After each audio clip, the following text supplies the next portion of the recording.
पूजा plastic, आपकी रसोई का भरोसेमंद साथी। कंटेनर, मसाला बॉक्स, ट्रे, जग और भी बहुत कुछ। स्वास्थ्य के लिए सुरक्षित, टिकाऊ क्वालिटी के साथ पूजा प्लास्टिक, किचन का परफेक्ट पार्टनर।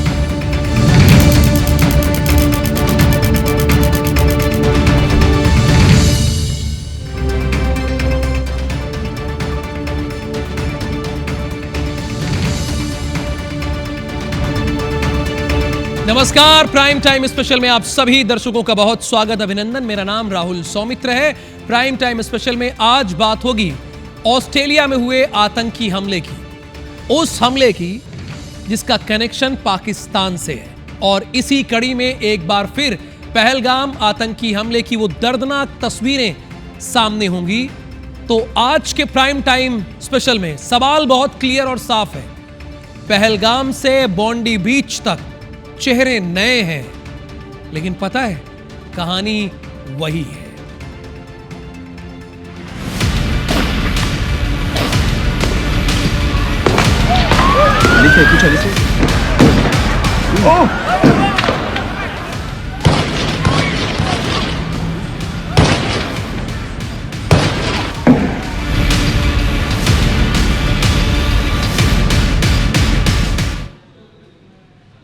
ऑस्ट्रेलिया, इस देश का नाम आते ही जहन में पीली जर्सी, क्रिकेट का मैदान और विरोधी टीमों में खौफ दिखाई देता है। लेकिन आज यही ऑस्ट्रेलिया खुद खौफ में है।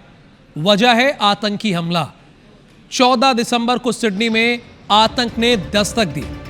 हमला उस बॉन्डी बीच पर हुआ जहां जश्न का माहौल था, लोग त्योहार मना रहे थे और अचानक खुशियों के बीच गोलियों की गूंज सुनाई दी। जिस जगह पर सुकून था वहीं कुछ ही पलों में दहशत फैल गई। जांच में सामने आया कि आतंकियों का कनेक्शन सीधे पाकिस्तान से जुड़ा है और बॉन्डी बीच की वारदात हमें भारत के पहलगाम हमले की डरावनी याद दिलाती है। 22 अप्रैल 2025 पहलगाम में आतंकी हमला और अब 14 दिसंबर 2025 सिडनी के बॉन्डी बीच पर दहशत। जगह बदली, देश बदला, लेकिन आतंक की सोच और तरीका वही है। सवाल वही है, क्या आतंक की भाषा बदल रही है या बस उसके ठिकाने बदल रहे हैं?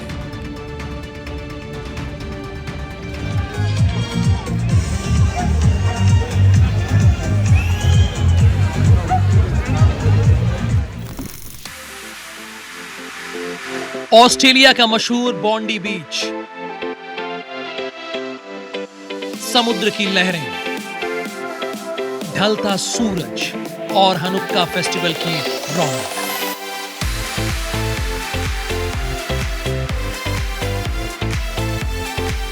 यहूदी समुदाय अपने पवित्र त्योहार का जश्न मना रहा था। बच्चे हंस रहे थे, परिवार साथ थे, लेकिन किसी को अंदेशा नहीं था कि कुछ ही पलों में यह जगह मातम में बदलने वाली है।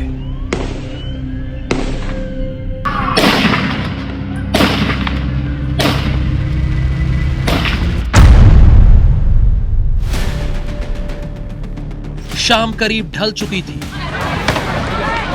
भीड़ के बीच से अचानक गोलियों की आवाज गूंजी। लोग समझ ही नहीं पाए कि क्या हो रहा है। कुछ सेकंड में अफरा तफरी मच गई और लोग जान बचाने के लिए भागने लगे। बच्चे रोने लगे और समंदर किनारे चीख पुकार फैल गई।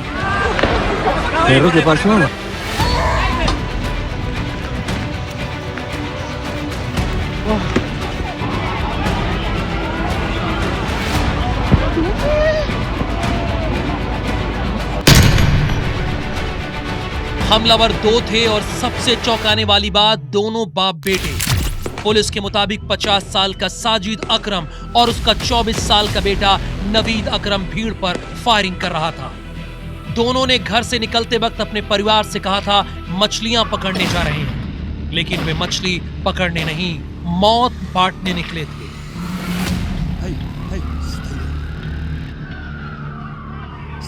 बॉन्डी बीच की दर्दनाक घटना की सूचना मिलते ही एनएसडब्ल्यू पुलिस हरकत में आई। कुछ ही देर में बॉन्डी बीच पुलिस छावनी में बदल गया। जवाबी फायरिंग में साजिद अकरम को मौके पर गोली मार दी गई। वो वहीं ढेर हो गया। उसका बेटा नवीद पुलिस की गोली से गंभीर रूप से घायल हुआ और अस्पताल में भर्ती है। इस हमले में अब तक 16 लोगों की मौत की पुष्टि हो चुकी है। इसके अलावा 45 लोग घायल हैं, जिनमें कई की हालत नाजुक बताई जा रही है। हमला ऑस्ट्रेलिया में हुआ, लेकिन इस हमले ने भारत को एक बार फिर पहलगाम अटैक की याद दिला दी। अब सवाल है कि ये दोनों आतंकी बाप बेटे आखिर हैं कौन और इनका बैकग्राउंड क्या है। पहले जानिए आतंकी साजिद अकरम को।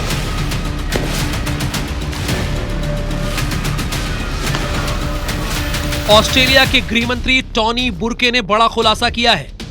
साजिद 1998 में छात्र वीजा पर ऑस्ट्रेलिया आया। एक ऑस्ट्रेलियाई महिला वेरेना से शादी की। पार्टनर वीजा के बाद रेजिडेंट रिटर्न वीजा पर रह रहा था। उसके पास ऑस्ट्रेलियाई नागरिकता नहीं थी। पाकिस्तानी मूल होने की आशंका। उसका बेटा नवीद 2001 में ऑस्ट्रेलिया में पैदा हुआ और वो ऑस्ट्रेलियाई नागरिक है। वहीं नवीद अकरम अक्टूबर 2019 में ASIO की जांच के दायरे में आया था। हालांकि उस वक्त हिंसा या आतंकी गतिविधि का कोई ठोस संकेत नहीं मिला था। यही चूक अब सवालों के घेरे में है। वहीं सबसे डरावनी बात यह है कि साजिद अकरम के पास लाइसेंसी बंदूक थी। वो एक गन क्लब का सदस्य था। कानूनी तौर पर उसके पास 6 बंदूकें थी। शिकार के नाम पर हथियार रखता था, यानी कानून के दायरे में रहकर भी उसने कानून को लहूलुहान कर दिया। जिस वक्त हमला हुआ, यहूदी समुदाय हनुक्का फेस्टिवल मना रहे थे। ये त्योहार 14 दिसंबर से शुरू हुआ था। हमले के बाद मेलबर्न में होने वाला हनुक्का कार्यक्रम रद्द कर दिया गया। पूरे ऑस्ट्रेलिया में यहूदी समुदाय दहशत में है। ऑस्ट्रेलिया में करीब 1.2 लाख यहूदी रहते हैं, जिनमें से आधे से ज्यादा मेलबर्न में बसे हैं। सवाल जो अभी भी बाकी है, क्या पहलगाम अटैक 2.0 है या ये सुनियोजित आतंकी हमला था? क्या सुरक्षा एजेंसियों से चूक हुई? लाइसेंसी हथियारों पर कानून और सख्त होंगे? बॉन्डी बीच की उस शाम ने ऑस्ट्रेलिया को झकझोर दिया। जहां खुशियां थी वहां खामोशी, जहां जश्न था वहां सवाल। Bureau report, IBC 24।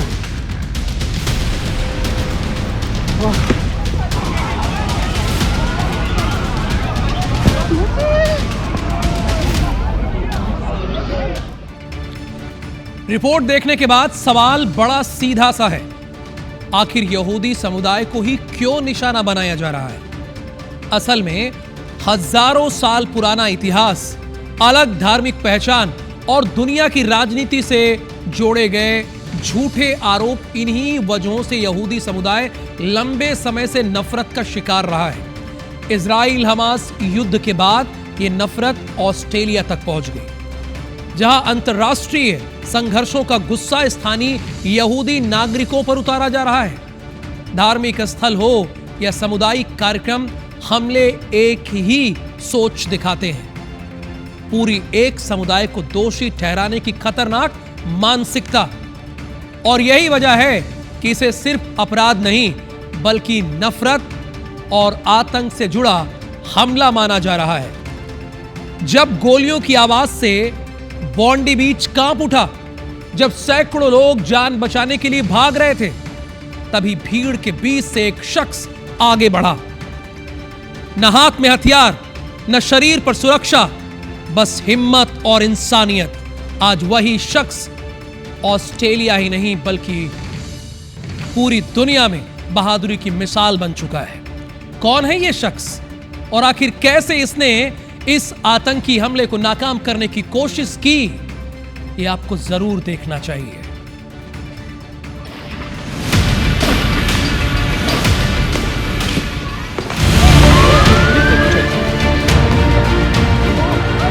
कैमरे में कैद ये अफरा तफरी किसी फिल्म का सीन नहीं, हकीकत है।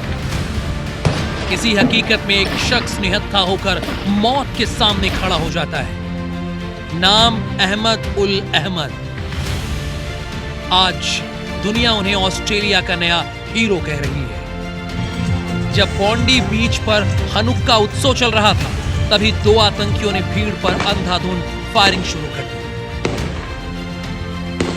इन्हीं पलों में कैमरों में दिखता एक शख्स जो भागता नहीं, छिपता नहीं, बल्कि हमलावरों की तरफ बढ़ता है। 44 साल के अहमद उल अहमद निहत थे, लेकिन हौसले से लैस पीछे से आतंकी पर झपट्टा मारते हैं, उसकी राइफल छीन लेते हैं और उसे जमीन पर गिरा देते हैं। बस यही कुछ सेकंड दर्जनों जिंदगियों के लिए जीवन दान बन जाता है। आतंकियों में डर फैलता है और लोगों को भागकर सुरक्षित निकलने का मौका मिल जाता है, लेकिन हीरो को इस हिम्मत की कीमत चुकानी पड़ती है। पीछे से आतंकी के बेटे ने हमला किया, अहमद के कंधे में 2 गोलियां लगती हैं और वो जमीन पर गिर जाते हैं। गंभीर हालत में अहमद को अस्पताल पहुंचाया गया, सर्जरी हुई, अब हालत स्थिर है। अहमद की तारीफ न केवल ऑस्ट्रेलिया में हो रही है, बल्कि पूरी दुनिया आज अहमद को सैल्यूट कर रही है। अमेरिकी राष्ट्रपति डोनाल्ड ट्रंप ने अहमद की बहादुरी की तारीफ की। ट्रंप ने कहा, ऑस्ट्रेलिया में एक बहादुर व्यक्ति ने हमलावरों में से एक पर सीधे हमला किया। उन्होंने कई लोगों की जान बचाई। जिस व्यक्ति ने ऐसा किया, उसके प्रति मेरे मन में बहुत सम्मान है। वहीं ऑस्ट्रेलियाई प्रधानमंत्री एंथनी अल्बनीज ने कहा कि ऑस्ट्रेलियाई लोग खतरे में भी दौड़कर दूसरों की मदद करते हैं। ये हीरो हैं और उनकी बहादुरी ने जानें बचाई। कौन है अहमद, ये भी जान लीजिए। दरअसल अहमद गृह युद्ध के दौरान साल 2006 में सीरिया से भागकर ऑस्ट्रेलिया आए। अहमद मुस्लिम समुदाय से हैं। वे एक तंबाकू की दुकान चलाते हैं। साल 2019 में चोरी का सामान रखने के आरोप में ऑस्ट्रेलियाई सरकार ने उन्हें नागरिकता देने से इनकार कर दिया था।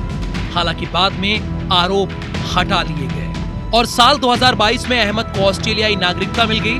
अहमद के वकील का कहना है कि वो मेहनती हैं और जिम्मेदार नागरिक हैं। कहते हैं ना, समय सबसे बड़ा बलवान होता है, लेकिन अहमद ने अपनी बलवत्ता साबित की और आज समय खुद उनके साथ खड़ा है। अहमद के लिए लोगों का ये प्यार उमड़ रहा है। लोगों ने फंडिंग कर अहमद के लिए 3.43 करोड़ रुपए जुटाए हैं। कुल मिलाकर जहां हाथों में हथियार थे, वहां अहमद के पास सिर्फ हिम्मत थी। जहां लोग जान बचाकर भाग रहे थे, वहां एक शख्स जान दांव पर लगाकर खड़ा हो गया। बॉन्डी बीच की रेत पर आज सिर्फ गोलियों के निशान नहीं, एक निहत्थे हीरो की बहादुरी की कहानी। Bureau report, IBC 24।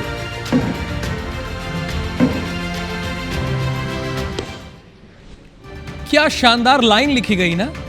समय सबसे बलवान होता है। जिस अहमद उल अहमद को ऑस्ट्रेलियाई अपनी नागरिकता नहीं दिया, अब वही ऑस्ट्रेलियाई प्रधानमंत्री कह रहे हैं कि ऑस्ट्रेलियाई हीरो होते हैं।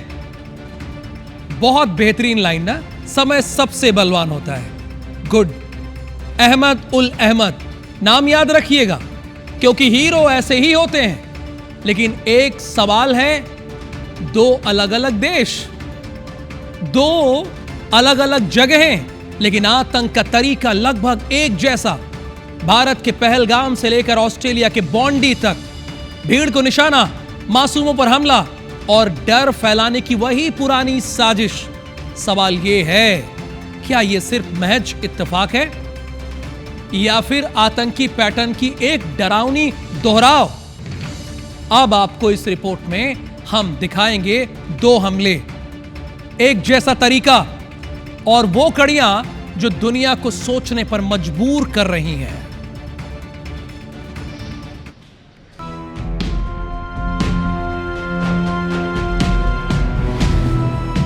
भारत के कश्मीर में पहलगाम अटैक और ऑस्ट्रेलिया के बॉन्डी बीच में आतंकी हमला।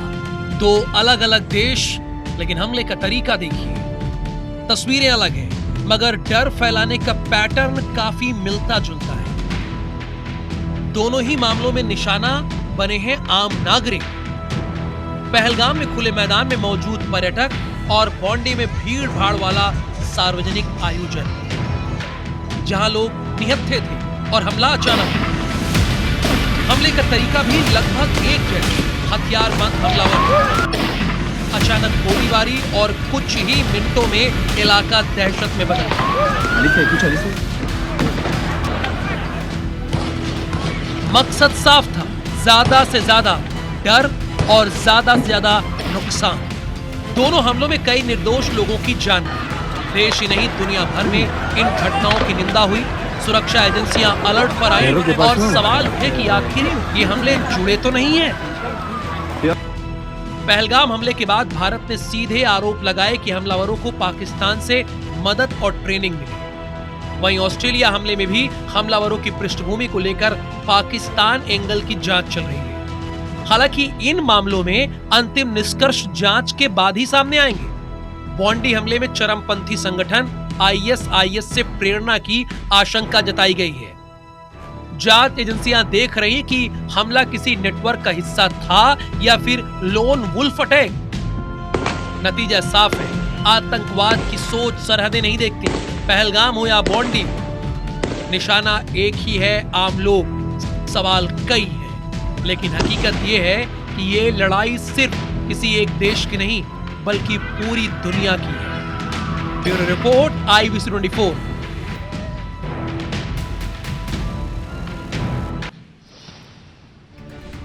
इस वक्त एक मूवी ने धूम मचाया हुआ है। मूवी का नाम है धुरंधर और इस फिल्म का एक डायलॉग है, दुनिया में आतंकी हमला कहीं भी हो उसमें हाथ पाकिस्तान का ही होता है। अब ऑस्ट्रेलिया में हुए आतंकी हमले में हाथ किसका है ये जांच के बाद ही साफ होगा। लेकिन इसी बीच पाकिस्तान से एक और धमकी या यूं कहें गीदड़ भभकी वाला वीडियो सामने आया है। आतंकी हाफिज सईद के खास अब्दुल राउफ ने पाकिस्तान की धरती से भारत के खिलाफ जहर उगला है। आतंकी अब्दुल राउफ वही आतंकी है जो ऑपरेशन सिंदूर में मारे गए आतंकियों के जनाजे में भी शामिल हुआ था। इसकी तस्वीरें भी सामने आई थी, देखी थी ना आपने। तब भारत ने इन तस्वीरों को तमाम मंचों पर रखकर पाकिस्तान की पोल खोल दी थी। रऊफ पर अमेरिका ने प्रतिबंध लगाया हुआ है। इसके बावजूद वो पाकिस्तानी सेना के अफसरों की मौजूदगी में जनाजे में शामिल हुआ था। अब्दुल राउफ का हाल ही में एक वीडियो सामने आया है जिसमें वो भारत के खिलाफ भड़काऊ भाषण देता नजर आ रहा है।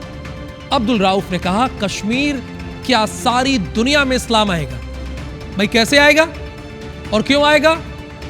अभी भी कश्मीर का मुद्दा वैसे का वैसा है। इससे बड़ी खबरें मेरे पास है। राउफ ने हाफिज सईद के बहनोई अब्दुल रहमान मक्की का हवाला देते हुए कहा, हम दिल्ली को दुल्हन बनाएंगे, ये होकर रहेगा, हम शरीयत को लेकर आएंगे, ऐसा कह रहा है वो। और ये जो कहते हैं कि कश्मीर खत्म हो गया, इनके मुंह में खाक। इंशाअल्लाह कश्मीर क्या सारी दुनिया में इस्लाम आएगा। आज भी कश्मीर की तहरीक वैसे की वैसे जैसे पहले थी, उससे ज्यादा मजबूत। इससे बड़ी खबरें मेरे पास हैं। इंशाअल्लाह मक्की साहब यहाँ बैठ के कहते थे पत्तों की में रहमतुल्लाह अलैह कि हम दिल्ली को दुल्हन बनाएंगे, ये हो के रहेगा। और इंशाअल्लाह 50 साल तक हिंदुस्तान की जरूरत नहीं है वो पाकिस्तान की तरफ आंख उठा के देखे। इंशाअल्लाह इतना मारा उनकी नस्लें याद करेंगी।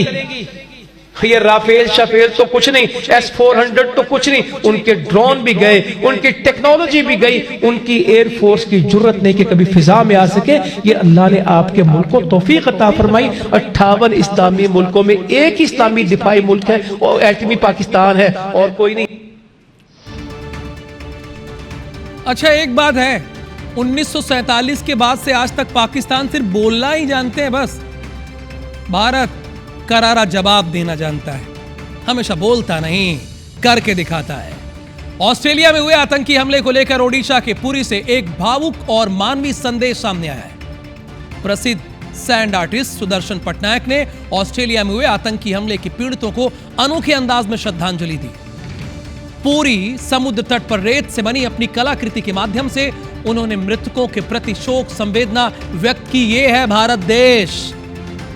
साथ ही आतंक के खिलाफ एकजुटता, शांति, मानवता का मजबूत संदेश भी दिया। यह है भारत देश।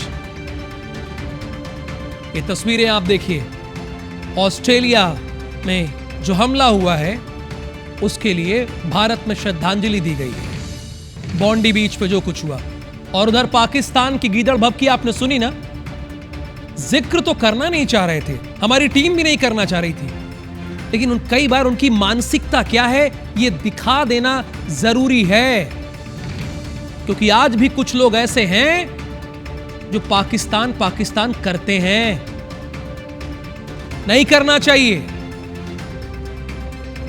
हिंदुस्तान क्या है वो आप देख लीजिए इन तस्वीरों के माध्यम से। यह है हिंदुस्तान, और दूसरे में देख रहे हैं अब्दुल राउफ, जो दिल्ली को दुल्हन बनाने की बात कह रहा है। ऑपरेशन सिंदूर हुए बहुत दिन नहीं हुए, कहां तक हम पहुंच गए थे बताने की जरूरत नहीं है, लेकिन बेशर्म लोग हैं ना, ये बोल सकते हैं बस। और भारत करके दिखाने में यकीन रखता है, करारा जवाब देने में यकीन रखता है। ये दो देशों की दास्तान है, देख लीजिए आप स्क्रीन पर। और जो पाकिस्तान परस्त हैं वो सोच लें, देख लें आंखें खोलकर, है ना। भारत के प्रधानमंत्री नरेंद्र मोदी ने इस घटना पर दुख व्यक्त किया है, दुख जताया है, क्योंकि यह घटना ही ऐसी है। मैं इस भयानक आतंकवादी हमले की कड़ी निंदा करता हूं। मैं यानी प्रधानमंत्री, मैं तो बोल रहा हूं, ध्यान दीजिएगा। जिन्होंने अपने करीबी लोगों को खोया, इस दुख की घड़ी में हम ऑस्ट्रेलिया के साथ खड़े हैं और हमारी प्राइम टाइम स्पेशल की टीम भी खड़ी है ना। उन परिवारों के प्रति अपनी सहानुभूति और संवेदनाएं हम व्यक्त कर रहे हैं, जिन्होंने अपने करीबी लोगों को खोया। इस दुख की घड़ी में ऑस्ट्रेलिया के साथ हम कदम से कदम मिलाकर खड़े हैं। दो तस्वीरें, एक तरफ हिंदुस्तान के प्रधानमंत्री और दूसरी तरफ लश्कर-ए-तैयबा का आतंकी अब्दुल रऊफ, जो कहीं छिप कर बैठा हुआ है और क्या कह रहा है, हम दिल्ली को दुल्हन बनाएंगे। और कश्मीर के बारे में भी ये कमेंट कर रहा है, हम शरीयत लाएंगे। और ये शरीयत लाने की बात कर रहा है कि पूरी दुनिया में शरीयत लाएंगे। अब बताइए ये क्या है? ये गीदड़ भभकी है, ये ख्वाब भी नहीं है, ये ख्वाब भी नहीं है। ऐसा है पाकिस्तान का चेहरा। उसके बाद भी कुछ लोग उसके साथ हाथ मिलाते हैं। नहीं, पाकिस्तान का चेहरा दिख गया, ऑस्ट्रेलिया में जो हमला हुआ उसकी निंदा कर रहे हैं, उसके बाद उसी पाकिस्तान के साथ हाथ मिला रहे हैं और सोचते हैं कि भारत आपकी तरफ देखेगा। बिल्कुल नहीं देखेगा, बिल्कुल नहीं देखेगा। और ऐसे पाकिस्तान की तो जरूरत ही नहीं है, और जो पाकिस्तान के साथ खड़े हैं उनकी भी जरूरत नहीं है। सुन लीजिए, पैकेज में हमने चलाया था एक राष्ट्राध्यक्ष की बात। दूसरी स्टोरी थी, एक भाई साहब निंदा कर रहे थे और निंदा करके हाथ मिला रहे हैं। ये नहीं चलेगा। ये क्या है? मुझे बोला जा रहा है कि वाइंड अप कर दीजिए। यह है डबल स्टैंडर्ड। ऐसे नेताओं से भगवान ही बचाए। Thank you so much. नमस्कार।